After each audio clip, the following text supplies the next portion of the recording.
I made it to the big 62, still in one piece. Had a big night out, drank myself stupid as you do on your birthday, and but I lived to fight another day. Amazing. Well, now I just want to get some food into me because I need sustenance big time. Just I had a pleasant surprise. It's actually weird, you know, last night I went into number 5 bar and not one person recognised me. Well, maybe Heinz did, who's the owner, but I don't think he's exactly my biggest fan, so so he didn't acknowledge me.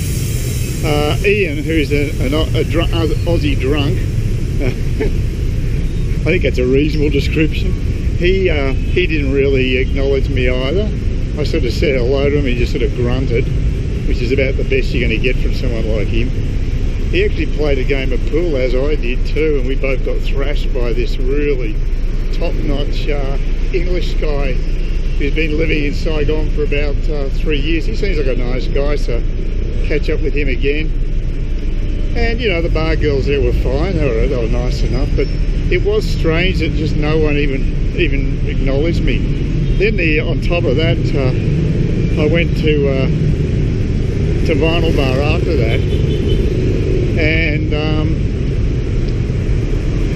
and there people sort of at least knew me, although there had been some changes, and a bit of a blow to me is my best, the person I like the most, the owner I like the most, is actually pulled out of the partnership.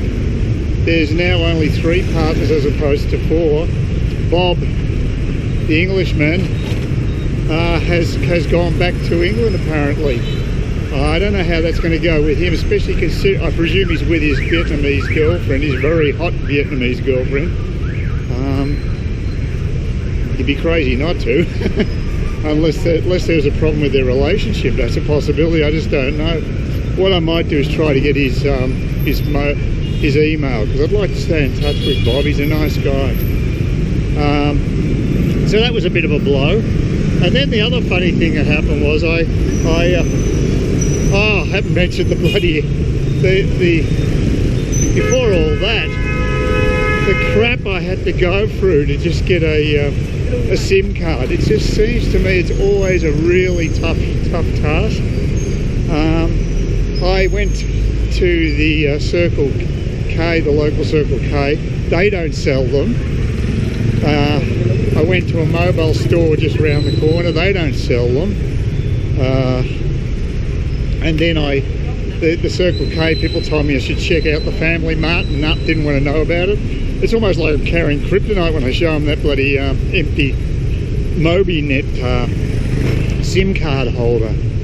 You know, they sort of they rear back in horror almost. It's quite bizarre. So getting the SIM card was a real hassle, and what I ended up doing was just going back to where I bought it previously. And of course that place had changed. It was actually, I think it was in the process of being built, the actual store of the woman I bought it from. Now that it's actually a proper store that's actually been constructed rather than just a hole in the wall. And there was a girl at the desk, and she sold me a SIM card, MobiNet SIM card, but it was $100,000, not $70,000 I paid last time. That was the first thing. And secondly, when I get to number 5 bar with the SIM card, thinking, great, I can finally put the thing in, she sold me a SIM card that doesn't convert to a micro SIM, so it's too bloody big to go into my phone. So I mean, the drama's involved in something simple like getting a bloody SIM card is ridiculous. Anyway, on top of that, so I basically had my beer sitting in front of me, and I said, look, I'll have to go back and get this exchanged. So they were cool with that at the bar, they didn't care. So seeing it was only like about a 2-minute walk, it was quite feasible to do. And so I went back and exchanged it for one that does convert. This time, the bloody thing not only converts to a micro, it also has it also pushes out into a nano. So of course, me being Mr. Blind Man, I pushed it right out to the bottom section. It was too bloody small to go in to the slot in my phone. So I'd actually gone too bloody far. So what I had to do was get the was actually like a jigsaw puzzle to shove the nano part of the actual chip, the actual working part of the chip, into the surround, which made it into a micro size. And finally the thing worked. But geez, the crap I went through to get that bloody phone operational. And so luckily now I'm actually got my mobile up and running, so that's good. And so I sent off an SMS to Khan at Vinyl Bar, and of course Khan says she's asleep. She's always asleep. It's typical bar girls, they're always sleeping. And so that was no surprise, but it was good to hear back from her. And it proved that the actual phone was working fine, so that was good. So then when I'm in Vinyl Bar, this girl comes up to me, this attractive girl, and I don't recognise her, and it's bloody Khan. She's changed her look. She's had her hair cut quite a bit, and I just didn't realise it was her. So that was interesting. But yeah, that was good to catch up with her,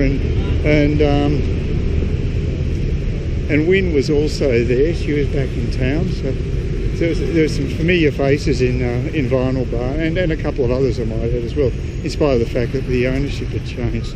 So that didn't really matter that much.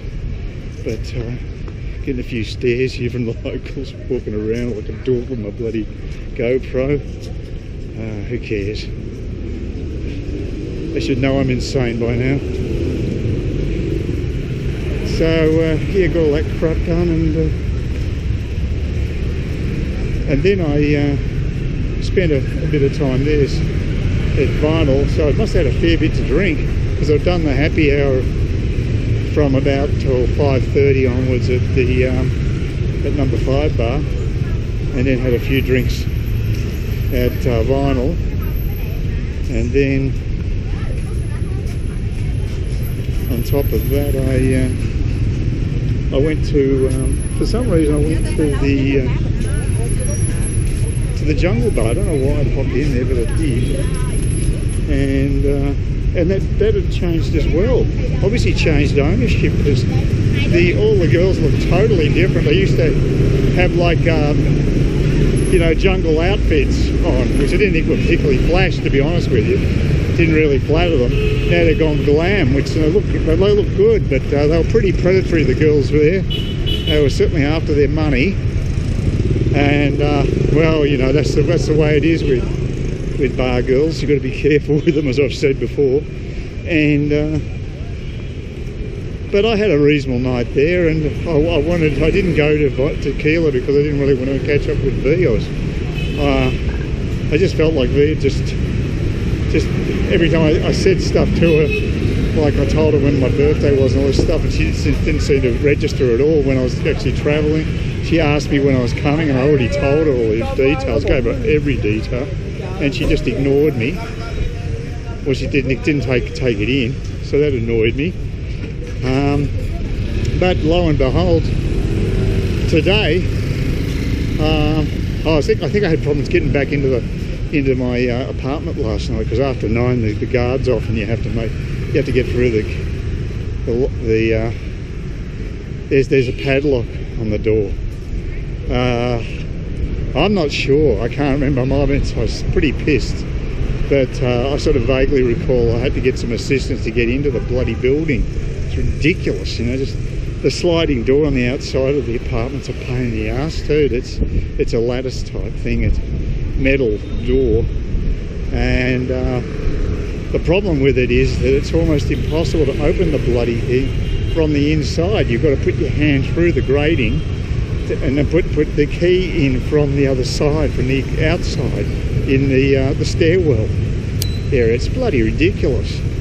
So I only lock it up at night, but I had to go for that crap again today. It's ridiculous. It's just There's also dripping taps and stuff. The place needs a bit more attention, to be honest with you. It's not looked after brilliantly.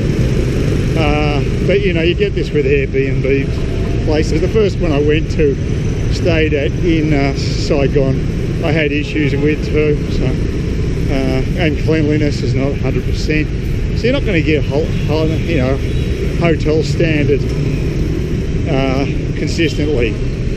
But you know, having said that, it's fine. You know, even in spite of the bloody mezzanine bed, which is a pain in the ass for a guy my age to get up to. Feels like I'm on the set of Big, you know, with Tom Hanks.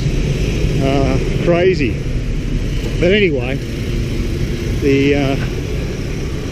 it's working out okay. It's in a great location though, the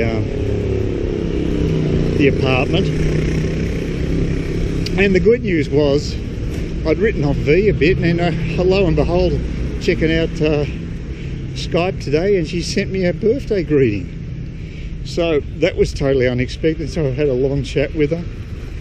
Of course, she sort of put the bite on me. She reminded me she wants my old camera. Oh God, they love their possessions. I tell you. That stuff she remembers really well. But she did, to be fair to her, she did remember my birthday. So she gets brownie points for that. So I will catch up with her tonight, in spite of the fact I'm a little hungover. At least it'll be a late starter. She doesn't get to work till about 7 or 8 anyway, so I'm happy not to have to run up until later. You know, rather than around 5:30 as I did yesterday, I'll make it a later start. I'll get down to past the street, you know, closer to 9ish, maybe 8 o'clock anyway. I'll probably aim for about 8 o'clock, I think. So, if not a little earlier, but certainly a couple of hours later than I did yesterday, so it'd be good. And I did get to have my food yesterday, and that was excellent. Stanley's food, even though Stanley wasn't there. Not one person spoke any English. It didn't really matter. One of the most useful words I find in the Vietnamese to know is actually la di, which means takeaway, because I want to have my food takeaway. So if I want my coffee or food takeaway, and the person is speaking English, I just say la di, and they know what I'm talking about. So that's good. So, as I say, I survived last night. No bruises, no abrasions, no cuts. So it's all good. Thought I'd lost a bit of money, just paranoia. I checked it all out. Got all my cash is intact, so I didn't get rolled by anybody. I did actually read something online where a couple of guys complained about Saigon and how they've been robbed by hookers and things. You know, I guess it can happen, but I haven't had any experiences like that, thank God. I haven't had anybody rob me, so that's good. Apart from the taxi girls, but again, walking back from a pub pissed, you know, dark alley is not a smart thing to do at around midnight. So, you know, you got to use your brains too. But now I'm just about to get to the food trolley. I hope I'm not too late, because I was waiting around for the maid to show up at the apartment. She didn't turn up around 11, so I'm not going to wait any longer. And it's almost around 12 o'clock, so it's going to be very busy at Stanley's trolley, unfortunately, but I can't do anything about it. At least there'll be some food there, because it's just after 12, so it's good.